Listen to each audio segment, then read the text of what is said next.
viską galima ištreniruoti. Esu turėjęs žmonių, kurie, nežinau, ten Hesburgerį valgo prieš sportą ir viskas jiems gerai būna ir aš sakau, okei, varom toliau, iš esmės viskas gerai, nebūtina valgyti ten košytes. O būna, kas valgo grikius ir ten ryžius ir viskas blogai būna. Taip, tai vėlgi, čia jau tas atskiras dalykas.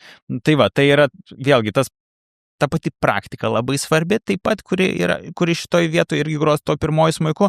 Nu ir aišku, nepamiršti apie skysčių suvartojimą, nes trečias dalykas, kuris gali paskatinti tą vadinamą leaky gut ir tai yra termoreguliacijos sutrikimai ir dehidratacija, kurie eina koja į koją kartu šitoje vietoje ir gali pabloginti visą šitą reikalą, nes vėlgi suprasim, kad skystis tai kaip, nežinau, mašinoje aušinimo skystis. O net tas pats ir čia dalykas. Pas mus ten šiluma kaupėsi, jeigu mes skysčių pakankamai nesuvartosim, taip tai nebus recirkuliacijos į mūsų paviršinius sluoksnius ir gali būti fiasko, taip? Todėl vėlgi, skysčių suvartojimas irgi yra labai svarbus dalykas, ką reikia praktikuoti ne tik krūvio metu, bet ir aplink krūvį ir kiekvieną dieną. Ir dar vienas svarbus dalykas, taip pat nepamiršti, ką ir minėjau pradžiai, kad sportuojantys žmonės tai taip pat yra žmonės.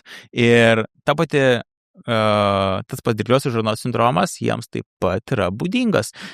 Jeigu įvertinsim, kokį psichologinį krūvį turi būtent nešti ant savo pečių kartais sportuojantys žmonės, ir kaip jie, čia kaip, nežinau, kaip prieš kiekvienos varžybos ar kažkas jiems gali būti kaip egzaminas, taip nežinau, kaip pasirodymas ir savo vertės įrodymas, kai kuriem tai net paprasčiausiai tai yra jų ateities klausimas, taip, kuo jie bus, taip sakant, po vieno ar kito, taip sakant, varžybų periodo. Todėl vėlgi psichologinė našta labai dažnai būtent gali trikdyti būtent sportuojančių žmonių gyvenimo būdą, kas, kaip ir mes kalbėjom, gali paveikti ir viršamąjį traktą. Todėl